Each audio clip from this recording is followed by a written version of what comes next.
Screen share. I'm just looking to see if our consultant has joined. I can't see everybody right this second. Yes, so I enabled screen sharing for the panelists, so you should be able to do it right underneath. Okay, very good. I'm just looking, I don't see our consultant has signed in just this minute. That name will be Michael Solomon.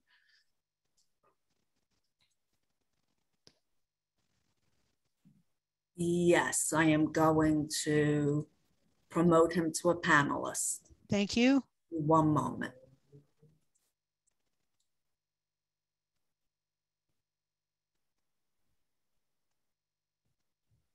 Okay, Michael is in, and I am going to initiate the live stream.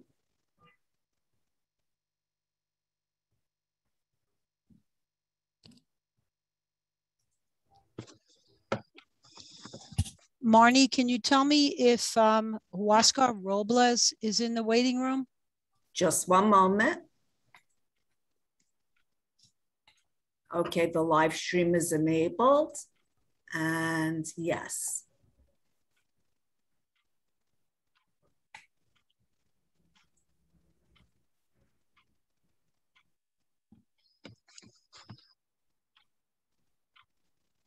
Is there anyone else from your team that needs?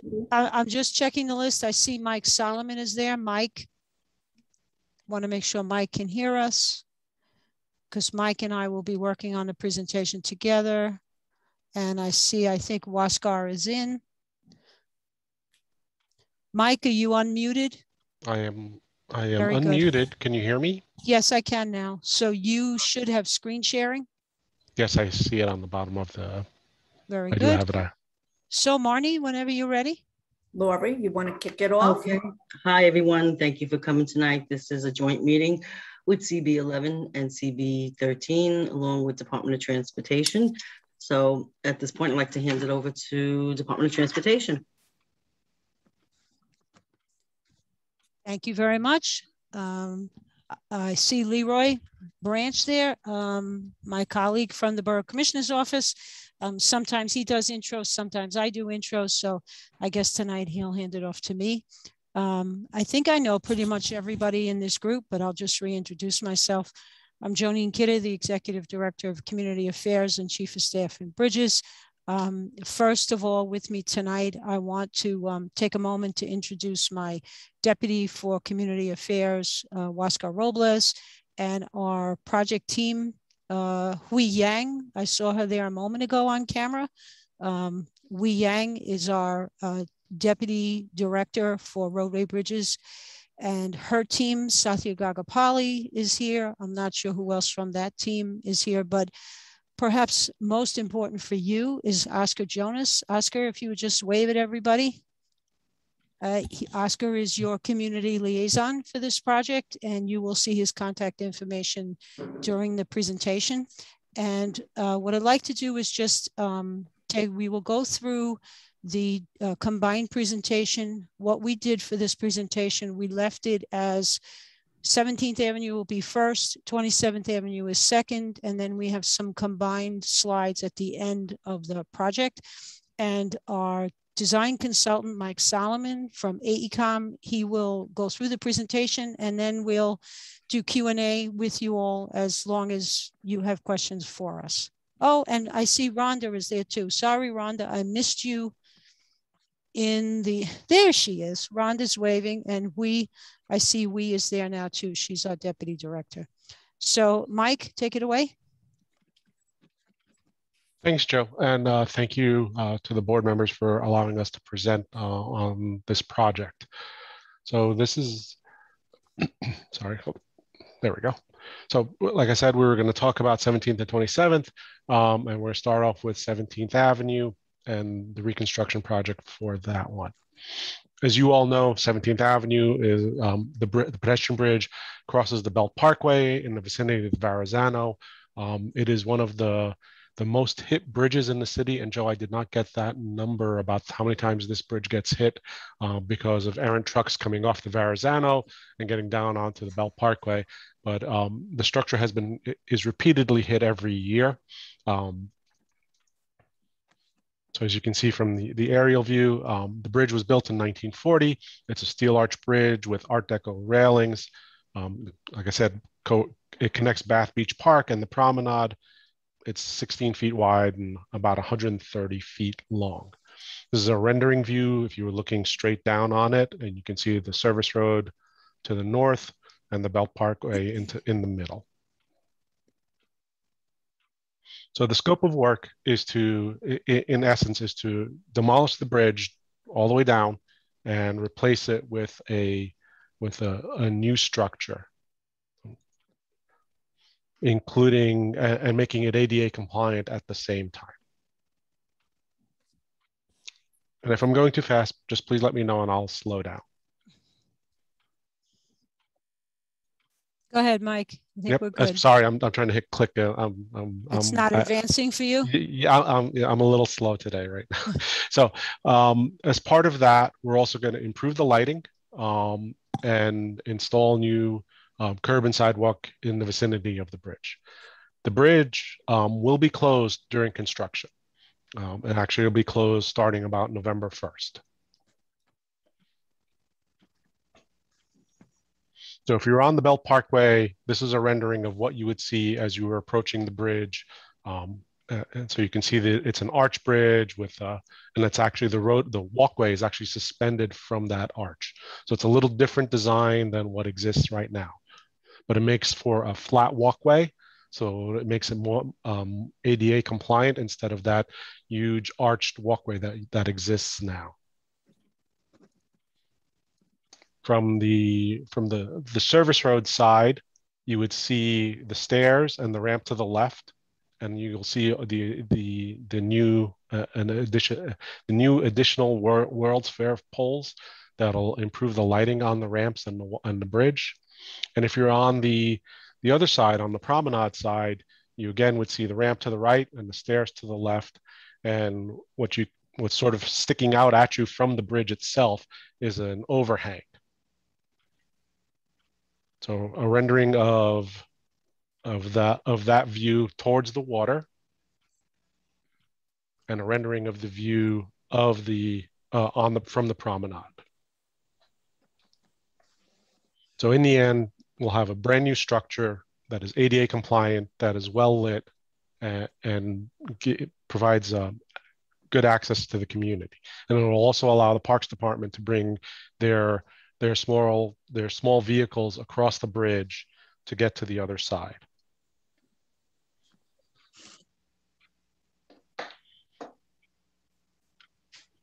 So there is an existing World's Fair pole, type F pole on the bridge.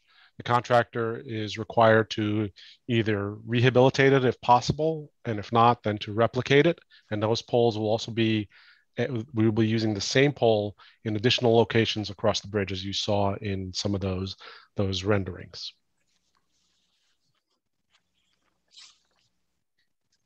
So let me jump on to 27th Avenue. And if you notice the rendering, the bridge, the span that's over the highway is identical to the bridge for 17th Avenue. So that middle piece is the same. What is different is the ramps and the ramp configuration on either side.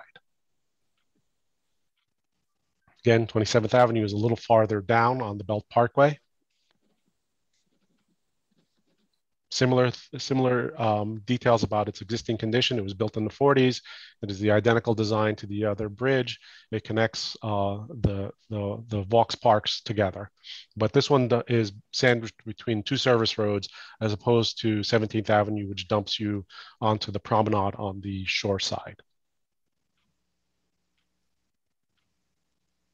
Again, a rendering looking down.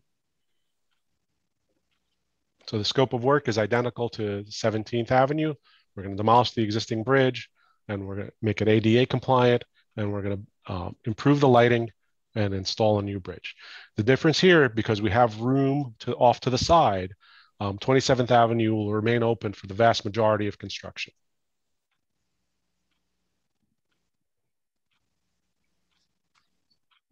So again, a view of the bridge if you're down on the Belt Parkway. You can see the stair configurations at either end, the additional lights. This is from the, I believe this is from one of the service roads looking on. So you can see again, we've got a long ramp structure to make it ADA compliant on the right, and we've got a stair system on the left. And a view from the other side. It's a mirror image of, they're mirror images of each other. And in the end, this is what you would see from the service road.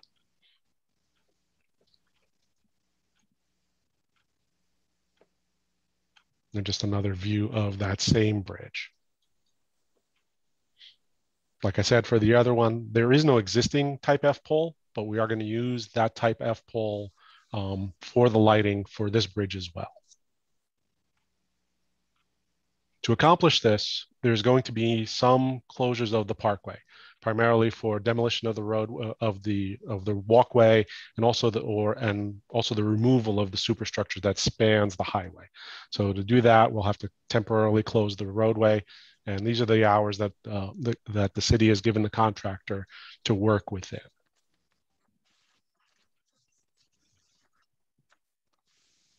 As for the overall schedule, construction starting this fall.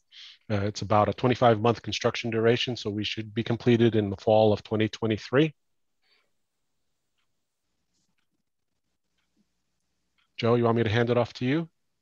Yes, thanks, Mike. And I'm happy to show this happy photo of our community liaison, Oscar Jonas. I believe he has been out beating the bushes, meeting a lot of local people and speaking to our district managers.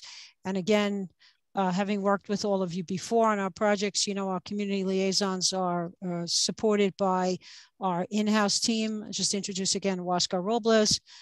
We have a Gmail account set up for Huascar for Oscar. I'm keeping Huascar and Oscar separate. And Oscar has a cell phone number that is there, and he is available to everyone as any needs arise on the project.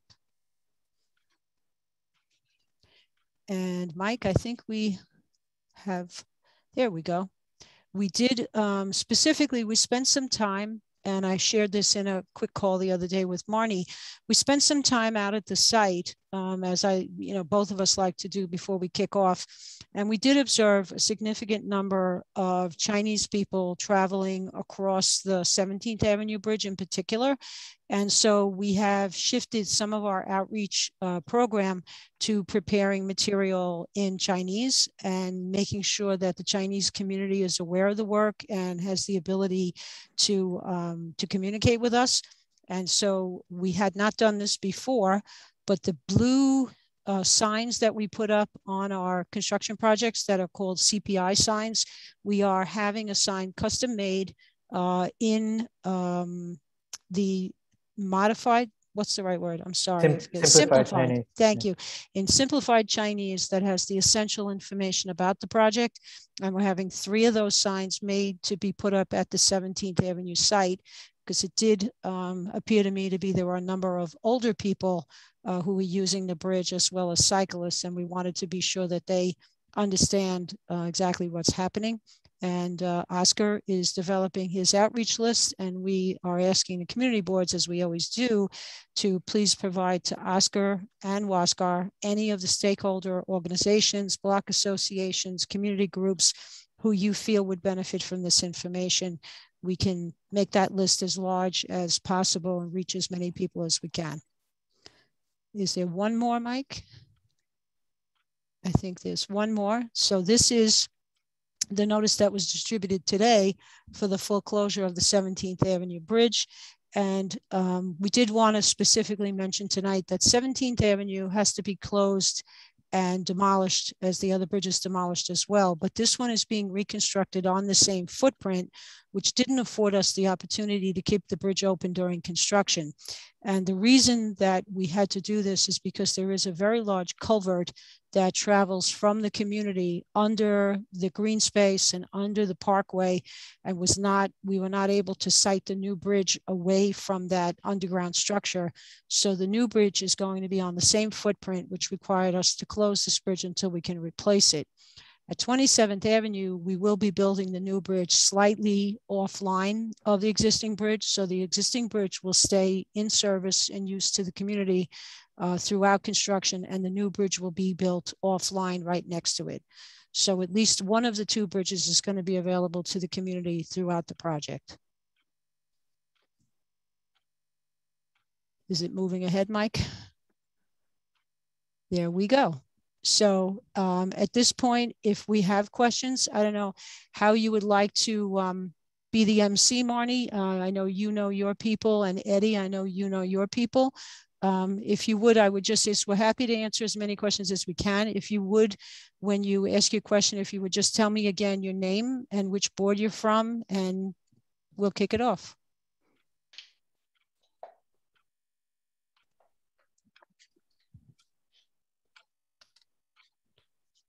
Okay, Marnie, Eddie, who wants to go first? Yeah, no, that's okay. Lori, do you want to take the lead? Maybe if you could stop the screen sharing, it would be helpful. Yeah.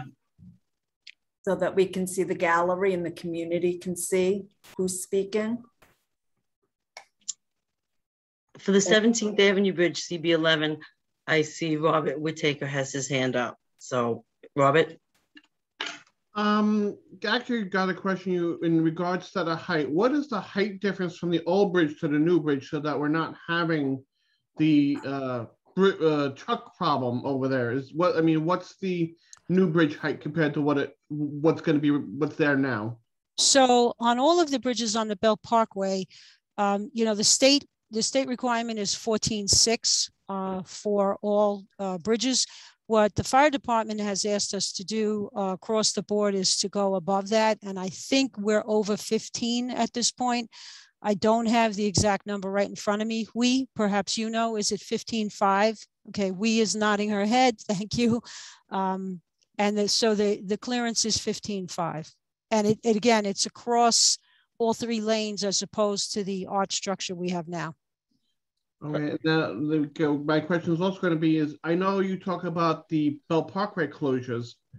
What is the actual daily work time on site? Because on the promenade side, you're not going to have a problem, but on the other side where it leads into the neighborhood, what's the work timing on that?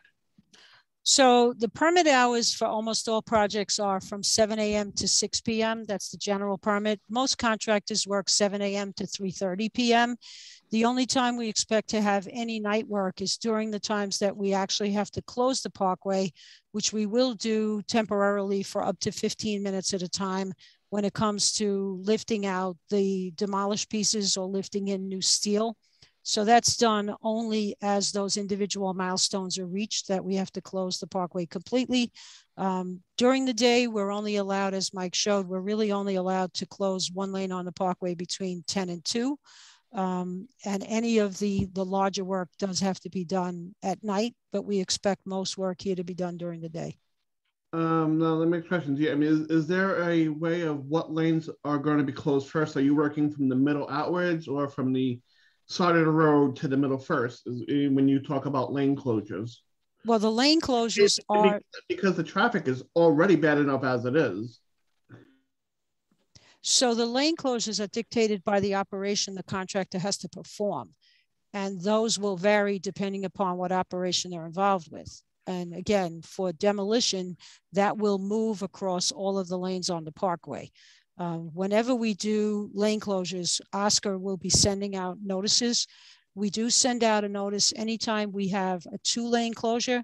The single lane individual closures don't require public notification.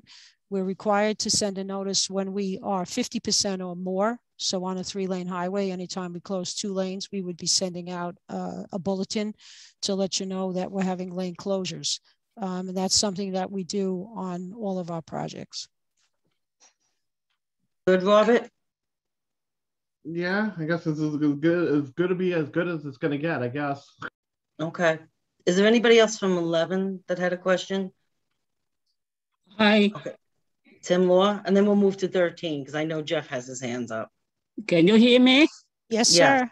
Okay, first a short question. How long should this project take? How many years? 5 years or something? Second question, do you have this as closing schedules? I look at before, you said Monday close from what time to what time? I need a copy of this schedule give our community members. So we said the overall schedule for the project is about 25 months. Okay. So it's a little more than 2 years for the project. Okay. That is, again, a schedule. And depending upon weather and all kinds of other issues, hopefully there's no more things like COVID coming along. But that is the anticipated schedule right now is 25 months. The lane closure table, Mike can go back to that. We can have that distributed to you. The lane closures occur as they were shown on that one slide we had on the presentation. One lane is closed from 10 a.m. to 2 p.m. and then 2 lanes are permitted at a certain time. And then overnight, as we've done on other sections of the Belt Parkway, if we do have to have a full closure for a 15-minute period of time, those will be fairly infrequent, but those will only be after midnight. Okay, thank you. You're very welcome. Let's jump to Jeff from 13.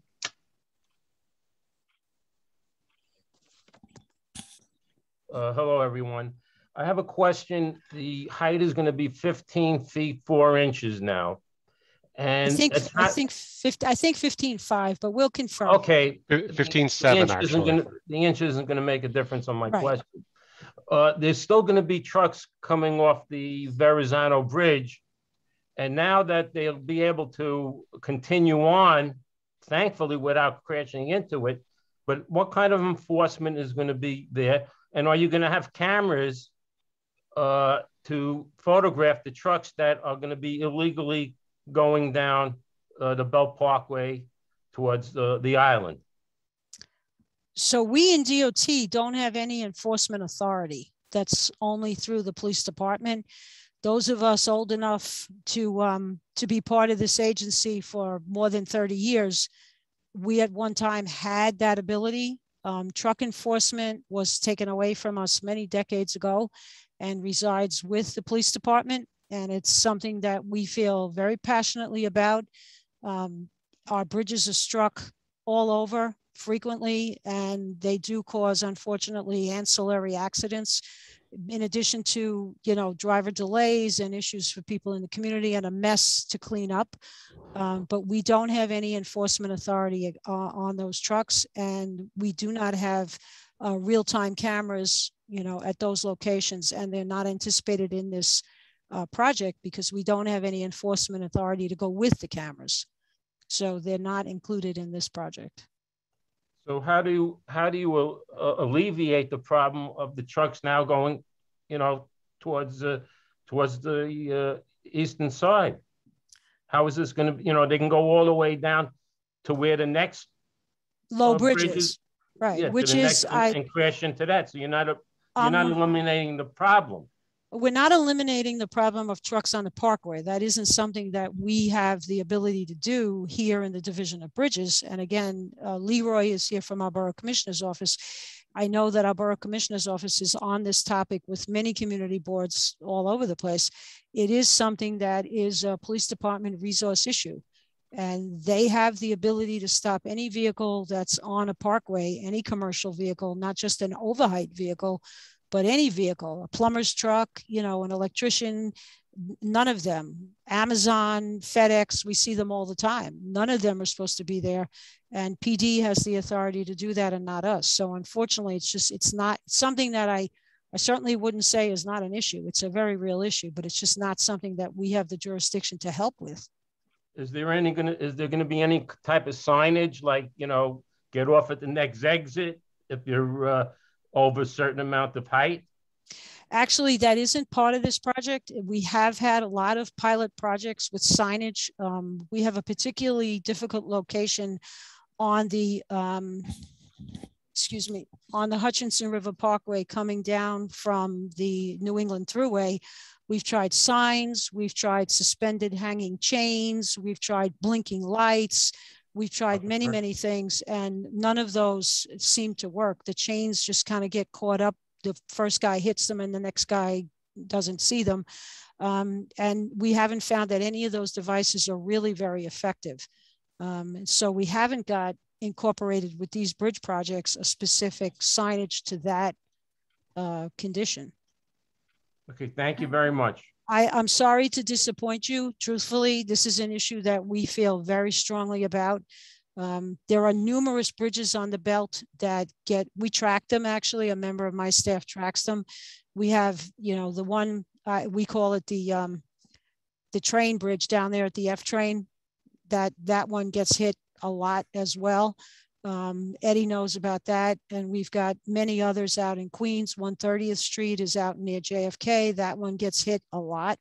And it really is an enforcement issue. And it's PD tells us all the time that they don't have the resources to do any more than they're doing. And just to piggyback, Joe, we are in constant communication with the NYPD. They have issued many, because I've seen it. They have issued many summonses to truck drivers and commercial vehicles, but unfortunately they continue to do it. And as Joe was saying, they don't have the resources to have somebody just stay there 24 hours a day to make sure that these commercial vehicles don't continue on the Belt Parkway. We're doing everything we can. We will keep being in constant communication. Hopefully, by the height of these bridges, maybe we can, I'm not sure, I'm not the borough engineer, maybe we can add a little bit more signage, as you were saying, get off at the next exit or something. But as Joe was saying, even with the signage, even with everything that we do, they still try to do it. One of the things that we've kind of dealt with here, when they do strike the bridge, there of course is a package of information that's collected. And the city does go after the owner of the vehicle for compensation for the damage to the bridge, the cleanup response where sanitation has to help us with cleanup. Those are called recoupments. And the city does very aggressively go after the insurance companies. But one of the things that comes with that, PD does photograph the truck, and they photograph, and there's an intake form that goes with each one of those bridge strikes. And in many cases, what we see on those reports is that the operator of the vehicle says he was using Waze, or he was using Google Maps, or he was using another device that's not appropriate for a commercial vehicle. And so our freight mobility group here has been working for a number of years with all of those wayfinding services to attempt to screen out the commercial users of those private vehicles, the same ones we use when we drive our cars. And they have made some iterative progress of trying to get Waze and those other mapping services to not route commercial vehicles and trucks onto the FDR Drive, onto the Belt Parkway. But that is where a lot of these drivers are using. They're using the same phone that you and I use with a map finding. And that they're saying, they hold up the phone to the cop and say, look, it sent me here. We're like, yeah, but you're responsible to know that you don't belong on that road. So it's kind of a chicken and an egg problem. And you know, we're very disappointed we can't do more ourselves. Janine, can you hear me now? Yes. Yeah, I think you're right. And also during the coordination, MT said on the Verrazano Bridge, they have a sign, encourage the track, get down to the Belt Parkway. So there's a numerous sign on the Verrazano Bridge. I didn't see myself, but even the signs there is still, you know. Okay. There was a question from Kelly from Senator Andrew Bernardis' office. She wants to know, in terms of the lane closures, how much advance notice will be given? We always provide 7 days notice for those closures. I'm sorry we didn't incorporate one of those images in our presentation, but I think both boards are familiar with them. You get a minimum 7 day notice for any time that we close 2 lanes or more. And I can tell you that Oscar on my team is vigilant in making sure that we get the lead time that we need to get those notices out to you. Okay, thank you. Craig Hammond has a question also. He says, if DOT can use remote surveillance, like for example, red lights and speed cameras to perform an enforcement function, why can't DOT use the same approach here? I'm sorry, I don't exactly understand Craig's question. He's saying remote surveillance, like for red light and speed cameras to do enforcement. Why can't DOT use the same approach for the bridges? Well, my understanding of the red light cameras and the school and speed cameras is that those are governed by state legislation. Yeah. The location and the number of those cameras is limited in the legislation. And I don't know that that legislation includes truck enforcement. I know that our agency has taken a position with the city council that we would like to see the existing cameras we have function 24/7, 365. Excuse me. And I know there's been pushback in a lot of communities about that potential legislation. There are people in communities who feel that in particular, the school cameras should only be in effect when school is in session. So there's a lot of different feelings about them, but I don't believe that truck enforcement is included in the enabling legislation. Thank you. Does anyone from CB 11 or 13 have any other questions? I had one question. I'm Jay Brown from CB 11. With respect to this 17th Avenue Bridge, if you go up north of the Verrazano on the promenade, the pedestrian bridges serve as a barrier between the separated bike lane and pedestrian lane. If we don't have separated lanes toward the Bath Beach, Bensonhurst side going down towards Caesars Bay, where the 17th Avenue Bridge is, and if there's ever a plan in the future to implement separate bike lane from the pedestrian path, the 17th Avenue Bridge, the current bridge, it was impossible to go around it on the side of the Belt Parkway. The height just became too low as it arched down, and also the foundation of that base was very close to the right lane of the Belt Parkway. So I was just curious. I know the height will be higher and it's straight across, so it doesn't arch. But do we know what the clearance is between the foundation of the base and that right lane of the Belt Parkway? I don't have the dimension handy. We can get that to you, but I'm confused because are you saying that the bicycles should be traveling parallel to the highway?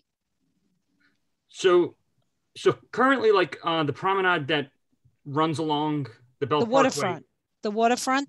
The waterfront. Correct. Okay, right, gotcha. Now I'm on the right side, okay. Right, so the promenade path, if you're on the part of it north of the Verrazano along Bay Ridge, right, they're separate. So, cyclists are separate from pedestrians and people fishing and things like that. Okay. And they go around either side of the foundations of the pedestrian paths. The current bridge at 17th Avenue, that's impossible. That could have never been done.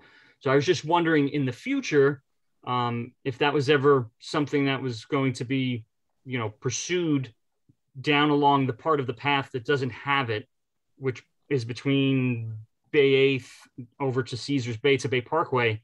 I didn't know if the clearance, the width. I got you. You're talking about the distance between what would be the standoff area adjacent to the curb and the foundation of the bridge. Yes. Exactly. So again, I don't know that dimension. We don't, to my knowledge, we don't have any inclination from our bike ped group that they were planning to move the bike path there. We did have a conversation. The woman's name is in my head is Zoe. I don't remember her last name at the moment. I want to almost say it's something starts with a P. It'll come to me. I'm getting old.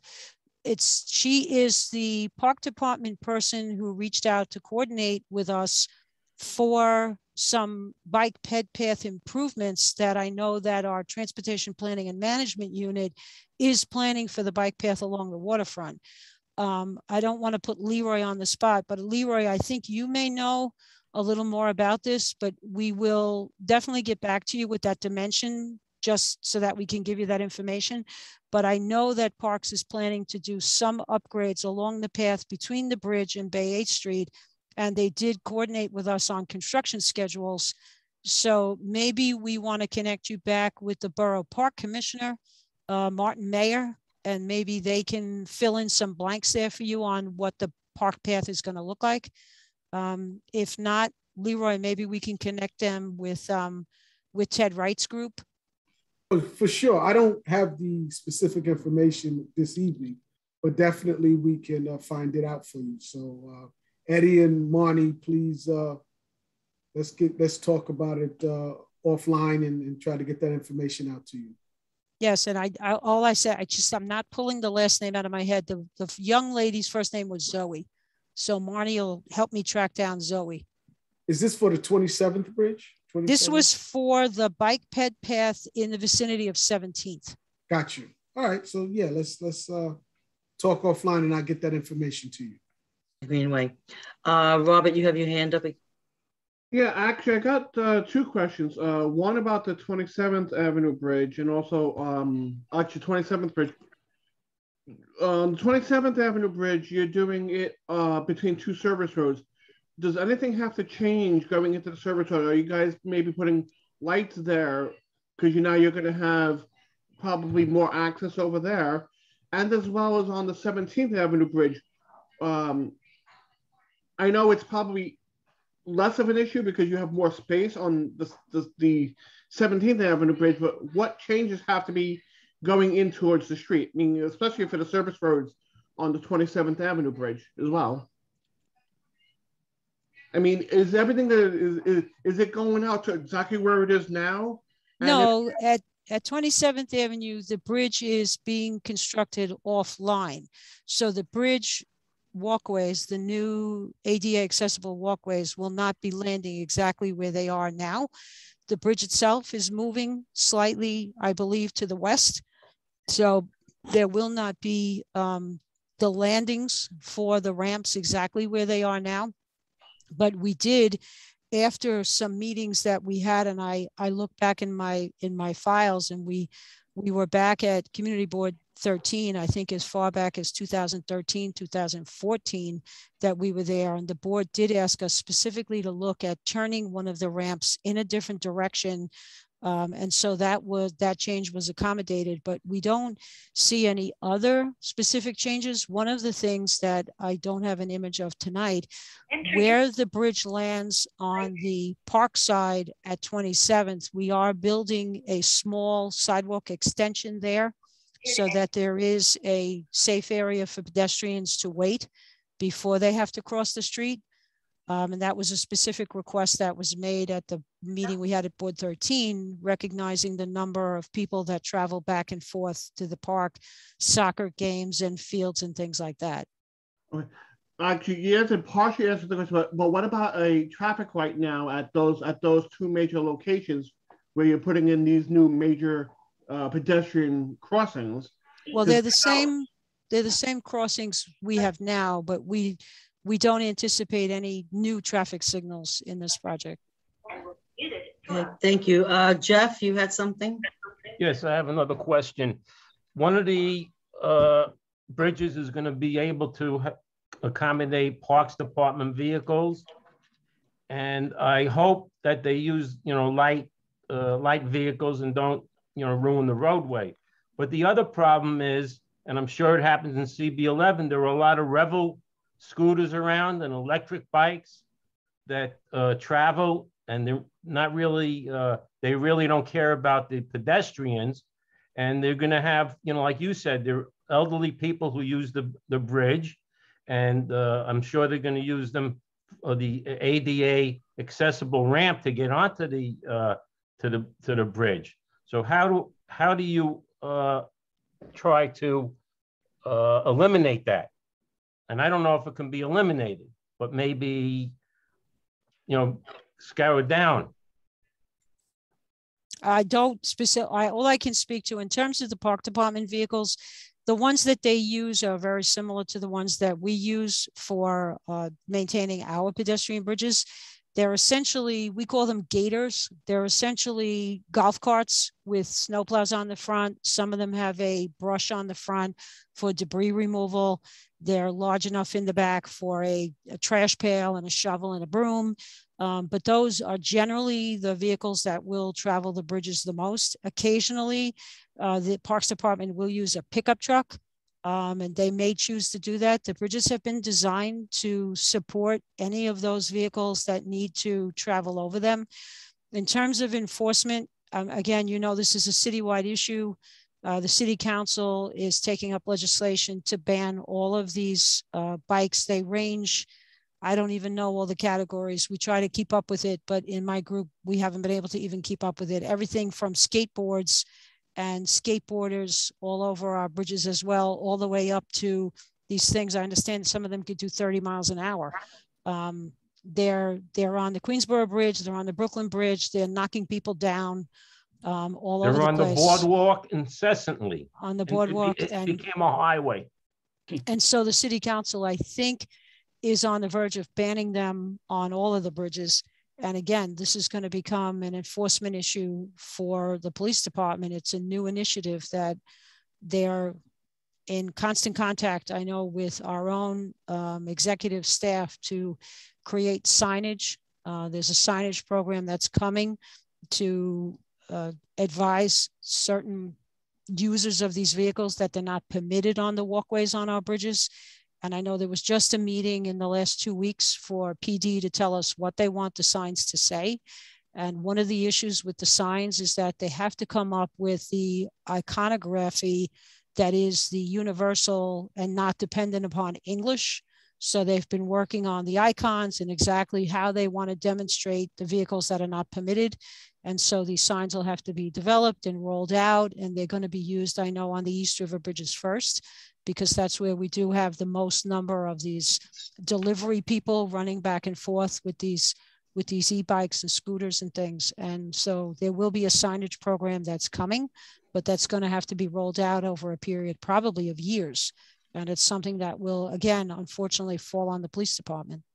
Is there any idea of using any bollards to possibly stop those vehicles? Well, the problem with bollards, we do have bollards on some of our East River bridges as a counterterrorism method for terrorists, particularly after what's happened around the world of people driving a pickup truck loaded with explosive onto a walkway.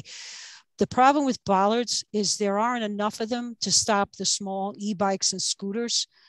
We are required by ADA to have a minimum width of a wheelchair to pass. And so when we make the space sufficient for a wheelchair to pass, then you've got room for an e-bike. So we can't particularly stop that. And the problem with the bollards is they then prevent the agencies that have to remove the snow and pick up the litter from getting up there to do it. So on the East River bridges, we have movable bollards that the police department has keys to, but they're very expensive, they're hydraulic, they're difficult to maintain. And so we don't have them anywhere unless the NYPD and the FBI have identified it as a specific terrorist threat. And that's the problem. ADA kind of limits us to what we can do with bollards. Thank you very much. Thank you. There was a question from Craig Hammerman. He said, what about including an element of public art in the project, perhaps using the city's pre-existing % for art program that was used for the Hamilton Avenue Bridge replacement project years ago? I know for CB11, we already put a request in for an art project. I don't know about CB13. Eddie, do you have anything in the works? Okay. So this bridge was not identified by the Department of Cultural Affairs for a % for art program. And my limited knowledge of the % for art program is the Department of Cultural Affairs selects the projects for them. And these projects, I believe, at a lower threshold on the construction costs, they are not the ones that the Department of Cultural Affairs generally selects. So there isn't a % for art program associated with this one. Thank you.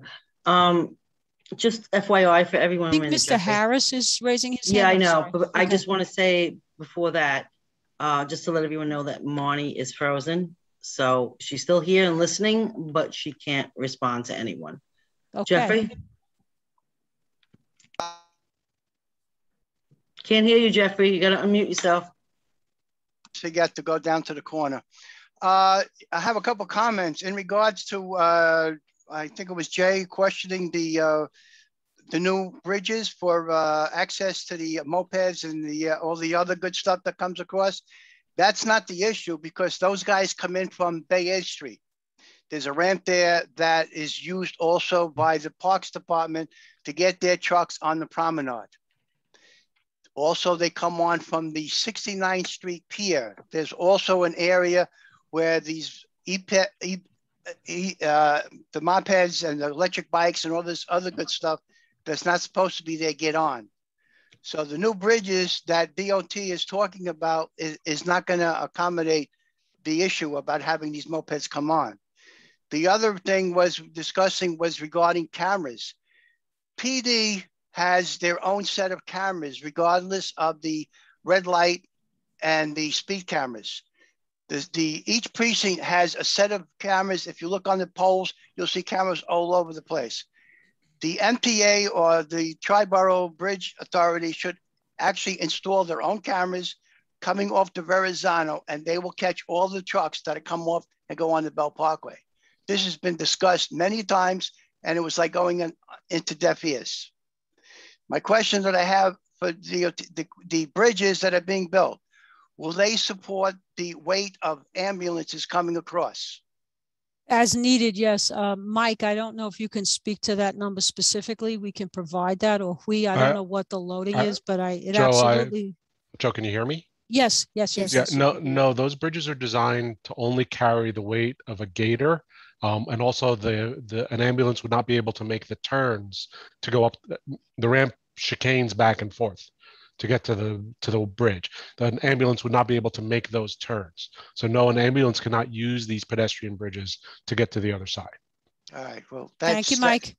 That's an issue that's going on, because being an avid bike riding, I'm on the promenade all the time, bicycling. And there have been issues where ambulances had to go all the way down to Bay A Street to get to a emergency within the promenade, say around 27th Street, 27th Avenue Bridge, in that area, coming down to Bay Parkway. Excuse me. There's no facility between the other two places on the promenade for an ambulance to and get onto it to accommodate emergencies. That's one of the issues. It's a long stretch. It's the same thing going the other way up towards Bay Ridge. It's a long way before there's a road that goes across. Basically, there's only two entrances that commercial vehicles can get on. One is at Bay Parkway at Caesars Bay. There's the ramp there. Bay A Street, they have the ramp from the street, from the ramp going onto the Belt Parkway, and 69th Street. Right, 69th Street, right. That's the one I was thinking of, yes. All right, and that's the only areas where these ambulances or the DOT comes on with the garbage trucks on Bay 8th Street. When they collect the garbage, you see them along the promenade. So that's what I had. The question was. Thank you, Jeffrey. No problem. I just had a question, because this project started, oh my God, so many years ago. Yes, it did. Right. And when we had met way back, our notes show that it said, design in 2015, and that the project duration would be for 12 months. So is there any reason why it doubled in terms of the project duration for construction? I have to say that I can't speak to the duration that we gave you back then, but that probably was a fairly high level estimate for just 17th Avenue. The two bridges, I'm only referring to 17th. Well, originally the project also included 92nd Street, and then the Parks Department pulled 92nd Street out because there wasn't sufficient funding, and they've subsequently looked to put 92nd Street into a future project. But at this point, I can't speak to whatever was a kind of guesstimate back then. But at this point, we're going to try to deliver both of these bridges to you in 25 months. Okay, thank you. Did I have any other questions from 11 and 13? Okay. Was there anybody else from the public who had any questions or comments? I have a question. Eddie from CB13. Now, you said that the 27th Avenue will not be closed. So how long will it actually take for our construction to be done? It's all wrapped up in one schedule. Both projects will take about 25 months. The contractor will, once 17th closes, he'll be able to schedule the demolition, which we'll be sure to tell everybody about. people tend to like to come down and watch those kind of things. So I wouldn't be surprised if it draws a little crowd of people who want to come and take little YouTube videos and things. So we'll be sure to let you know with that. But once 27th kicks off, it'll be building the new bridge. They have to, of course, get sited out there and do the foundation work and all of that first. But 27th is going to proceed immediately as well. The only requirement we have in the contract is that 27th has to stay open. So this way the contractor can actually work at both locations. Thank you.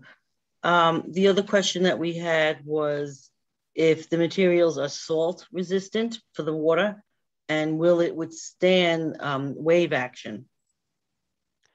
I don't know that I can speak specifically to salt resistant bridges, but it does lead me to something I had forgotten to mention that I did actually discuss briefly with Marnie, and that is that we're required to make restitution for landscaping and tree removal under all our projects. And even though this is a Parks Department project, they are their bridges and it's their funding, we in DOT are essentially the designers and general contractors for the Parks Department on their bridges. And so the entire landscaping and tree replanting will all be done by Parks, under Park supervision after we're finished. This is the model that we've used as we've come down the Belt Parkway all the way from Fresh Creek and Rockaway Parkway. We feel very strongly that we're bridge builders, we're not arborists and landscape architects.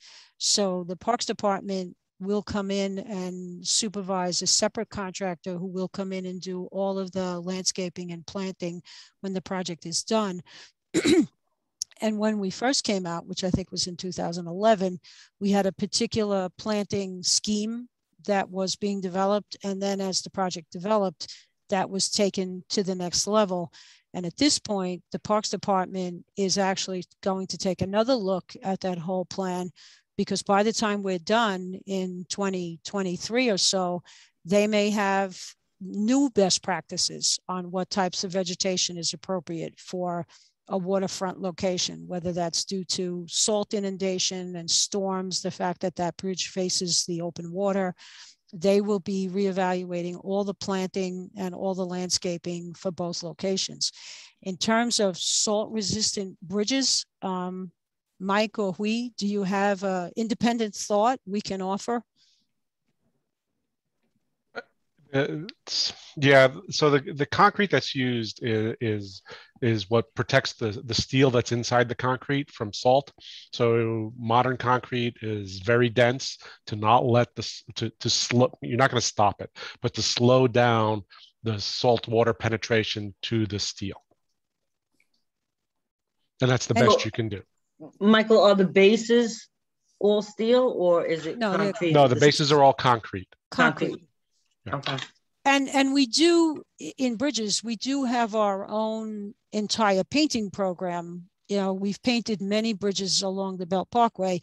We do maintenance painting and we also do capital painting on a regular cycle to maintain all of the steel members of all of the bridges to maintain their service life.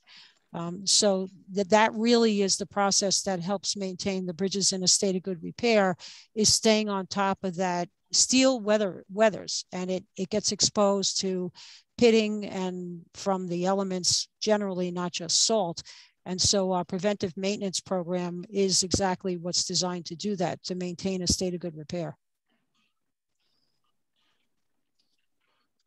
Okay, Eddie, you're talking about letting someone in. Marnie is frozen. Okay, let me see. It's 917. I can't see the rest of it. I just trying to let them in. Ask him to unmute himself.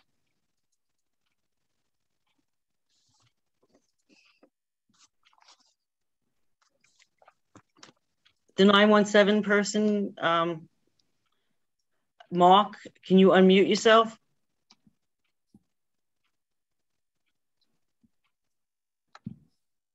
Eddie, that's Mark Davidovich trying to get in. It says to have him unmute. He might have to dial like *6 to unmute himself if it's dialing in. He's in, but he has to unmute himself.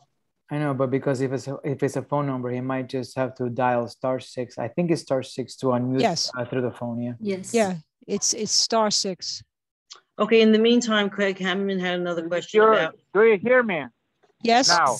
Yes. Yes. Oh, okay. Okay. Thank you. Do you have a question, sir?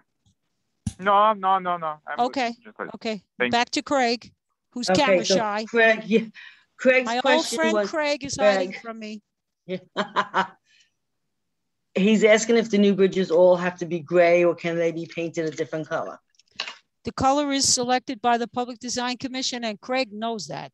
And I don't know off the top of my head what any steel members are here. I think the color, the Public Design Commission has been in the past few years doing a thematic approach to our arterial roadways.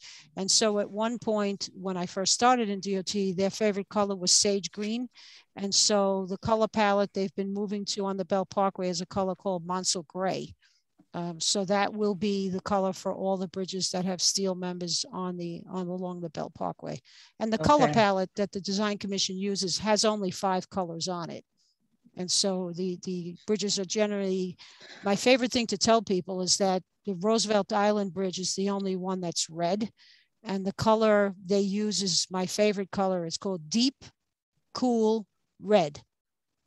Sounds to me like a George Carlin thing, you know, deep, cool, and red. The rest of the bridges are generally, our bridges are sage green or Monsell Gray. You'll see a lot of bridges along the expressways are kind of a blue color. And that's a hint that those are generally the state bridges. They use a very old color, kind of a blue color. Okay, thank you. Robert, you have your hands up? Yeah, I actually just got 2 questions. I know when the presentation was, they were talking about putting in those things along the highway are they going to remove, once the project is over, are they going to put in the steel protectors on the highway and remove the barricades? That's for one. I think you mean, we get a copy of the presentation? I think you mean the timber barriers, the timber. Yeah. Yes. So where we remove them, that's a steel back timber member. Where we remove them, those will be replaced. And the board should have a copy of the presentation. Yes. Thank you. Okay. Any other questions? Any other comments from CB11, CB13, the public? Okay, so I guess that concludes the Q&A session. And in closing, Joe, did you want to add anything in closing to this whole presentation? Or you're done? I just want to say thank you for having us, and sincerely from DOT, this project has been a long time in coming. You've all been very patient as we brought this project along. We think it's a great project. We think you're going to love what these bridges look like. The character of the bridges has been one of a tremendous amount of input here at DOT to respect the historic character of those arch bridges. We think they're going to be spectacular, and we think the construction is going to go quicker than the planning. You will have both Waskar and Oscar at your service, and all of you folks know how to find me too. So thank you very much for having us, and again for your patience. Joe, just to add one more thing. Yes, we're going to be using social media. We have been using a lot of social media efforts to not only promote what DOT is doing, but also to inform about any of the lane closures. So it's going to be one of the ways that you can communicate with us. And you'll see that because of the design, because of the construction, because of how interesting this is, it's going to be something that is going to be promoted a lot through social media. So we're hoping to work with you guys again. I worked with Eddie before. It's good to see you, Eddie, and everybody from the board. So it's good to be back in the neighborhood working again. Thank you, Oscar. And just one last thing again. Please send us contacts for community organizations and key people that you feel would want this information. Please, we rely on you to know the best networks in your neighborhoods. Eddie? We could get a copy of the presentation for people who couldn't make it tonight. Well, for you, it's $1. So that's good. So we'll hand it out to, I know some certain people who live near the high rises over there are concerned and they want to know what's happening. And I think this is beneficial to them. Great. Give those contacts too to Oscar so that we can be in regular contact with those Oscar folks. has been canvassing the area, but any number, any association, any director that we could add to the list, it will be very useful because I know there's a lot of folks that we cannot reach just by walking around. So please, whatever you have, send it to us. Thank you. Thank you.